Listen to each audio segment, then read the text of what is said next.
राधे राधे दोस्तों। आप सभी का हमारे YouTube चैनल अध्यात्म भक्ति में बहुत बहुत स्वागत है। तो आइए सुनते हैं वैशाख महात्म्य के 9वें अध्याय की कथा। तो बोलिए प्रेम से भगवान विष्णु की जय, माता लक्ष्मी की जय, सर्व देवी देवताओं की जय।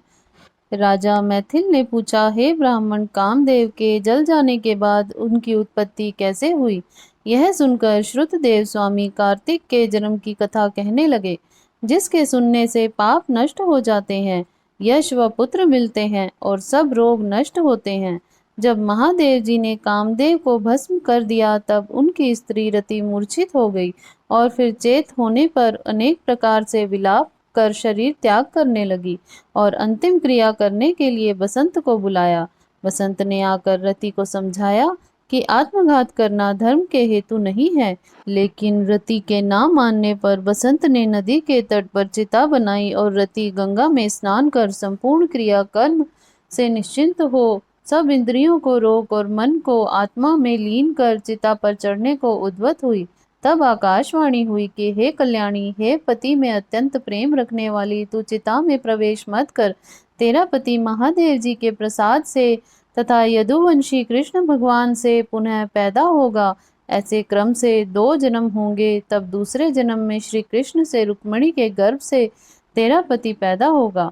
उसका नाम प्रद्युम्न होगा। तू ब्रह्मा के शाप से शंकर के घर में निवास करेगी, वहीं प्रद्युम्न नाम के तेरे पति से तेरा मिलन होगा। ऐसा कह आकाशवाणी समाप्त हो गई। तब रति ने चिता में प्रवेश नहीं किया और फिर सब देवताओं ने रति को वरदान देकर उसको शांत किया और कहा, हे काम प्रिय, अब तेरा पति अनंग कहलाएगा और अंग वाले की तरह मरा हुआ भी दिखाई देगा।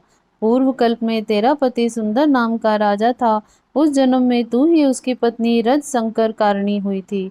इसी से तेरी यह दशा हुई है। अब तू वैशाख मास में प्रातः काल मंदाकिनी नदी के किनारे स्नान आदि करके मधुसूदन भगवान का पूजन कर और उनकी दिव्य कथा सुनकर अशून्य शयन नाम का व्रत आरंभ कर दो। ऐसा करने से तेरा पति तुझे अवश्य मिल जाएगा, इसमें संदेह नहीं। रति को ऐसा वर दे सब देवता अपने अपने स्थान को चले गए और रति भी क्लेश से निवृत्त हो गई। मेष की संक्रांति में गंगा स्नान कर अशून्य शयन व्रत धारण करते ही उसे तत्काल कामदेव दिखाई दिया। पूर्व कल्प में ही यह बड़ा धर्म परायण राजा था, मगर उसने वैशाख मास में कर्तव्य धर्म नहीं किए थे, इसलिए कामदेव परमात्मा का पुत्र होने पर भी अंगहीन हुआ। जब महादेव जी ने अंतर्ध्यान हो गए, तब पार्वती जी निराश खड़ी हो सोचने लगी कि क्या करूं। तब पिता हिमवान उन्हें अपने घर ले गया। पार्वती जी शंकर जी के रूप को और गुणों को देख मुग्ध हो गई। मन में शंकर जी को अपना पति होने का ठान गंगा तट पर तप करने लगी। वे माता पिता आदि सबको समझाने पर भी भूखी प्यासी जटाएं बढ़ा सहस्त्र वर्ष तक महालिंग का पूजन करती रही। तब महादेव जी सायंकाल ब्रह्मचारी के वेश में उनके सामने पर्णकुटी पर अनेक प्रकार की परीक्षा कर और अपने में दृढ़ देख बोले, हे भद्रे, जो तुम्हारी इच्छा हो वो वर मांग लो। तब पार्वती जी ने वर मांगा कि हे रुद्र, तुम मेरे पति हो, तथास्तु ऐसा ही हो। यह वर देकर सप्त ऋषियों को बुला हिमाचल के पास भेजा। ये सप्त ऋषि हिमाचल के पास पहुंचे और हिमाचल के पूछने पर बोले, हे राजन, तेरी कन्या पार्वती ने, जो पहले दक्ष की पुत्री थी, अपने पिता के यज्ञ में शरीर त्याग कर तेरे घर में जन्म लिया है। इसका विवाह महादेव जी से कर दो। यह बात सुन हिमाचल बोला कि पार्वती जी महादेव जी को ही अपना पति बनाने को घोर तप कर रही हैं। मैं भी अत्यंत हर्ष से अपनी कन्या महादेव जी को दे चुका हूँ। अब आप वहां पधारो जहाँ महादेव जी हैं। हिमाचल का उत्तर ले सप्तऋषि महादेव जी के पास जा और विवाह निश्चित कर चले गए। तो लक्ष्मी आदि सब देवियां तथा विष्णु आदि सब देवता बाराती बनकर चले और महादेव जी सब देवता मुनि छह मृतिका आदि को तथा भूतगणों के साथ ले बैल पर चढ़ चले। उनके आगे शंख मृदंग आदि अनेकों बाजे बजने लगे और वेद की ऋचा के पाठ होते हुए हिमाचल की पुरी में पहुंचे। तब शुभ लगन में शिव पार्वती का विवाह संपन्न हो गया, जिससे त्रिलोकी में आनंद छा गया। इस महोत्सव के पूर्ण होने पर शंकर जी पार्वती जी के संग स्वच्छंदता से हिमाचल में शिखर पर सहस्त्र दिव्य वर्ष तक रमण करते रहे। महादेव जी द्वारा पार्वती जी के साथ नित्य प्रतिरमण करने पर भी गर्भ स्थिति न हुई तो देवताओं को घोर चिंता उत्पन्न हुई कि हमारे कार्य की सिद्धि कठिन है। तब खूब विचार कर अग्नि को बुलाकर उसका अत्यंत सम्मान कर जहाँ महादेव जी रमण कर रहे थे भेजा और कहा कि जब महादेव जी रमण कर चुके तब तू प्रकट हो उनके सम्मुख चले जाना, जिससे वह पुनः रमण ना करे, क्योंकि तुझे देखकर पार्वती जी लज्जा के मारे वहां से हट जाएंगी। तब तू शिष्य होकर कामहारी शिवजी से प्रश्न कर बहुत सा समय लगा देना। बहुत काल व्यतीत होने पर पार्वती जी के गर्भ से स्वामी कार्तिक का जन्म होगा। अग्नि देवताओं से विदा हो महादेव जी के पास गया, जिससे वस्त्रहीन पार्वती को बड़ी लज्जा उत्पन्न हुई और रमण छोड़ अलग हट गई। तब महादेव जी को बड़ा क्रोध हुआ और अग्नि से बोले, हे दुर्मते, इस स्खलित वीर्य को जो तू ग्रहण करे तेरे मुख में त्याग दूंगा। ऐसा कहते ही महादेव जी ने अग्नि के मुख में वीर्य छोड़ दिया। उस प्रचंड वीर्य के उदर में प्रवेश होने से अग्नि ने दुखित हो स्वर्ग लोक में देवताओं के पास जा सब वृतांत कहा, जिससे देवताओं को वीर्य स्थित हो जाने से हर्ष हुआ, परंतु प्रसव कैसे होगा इसका अत्यंत दुख हुआ। अग्नि के उदर में महादेव जी का तजोमय वीर्य बढ़ने लगा।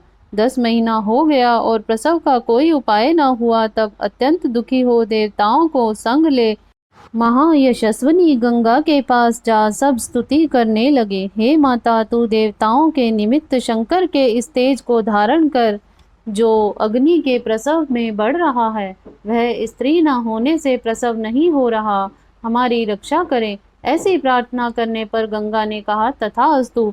तब देवताओं के कहने पर अग्नि ने गर्भ मोचन मंत्र से गर्भ का आकर्षण कर शंकर जी के तेज को गंगा जी में छोड़ दिया। यह तेज बड़ा दीप्तिमान और लोकों में असहनीय था। कुछ मास पर्यंत गंगा जी उसे सहन ना कर सकी और जल सूख गया और रक्त कलेवर दिखाई देने लगा। तब अत्यंत दुख से व्याकुल हो अपने उदर एवं गर्भ को त्याग दिया, जो सरपतों में जाकर गिरा। जहाँ विदीर्ण हो उस गर्भ के 6 भाग हो गए।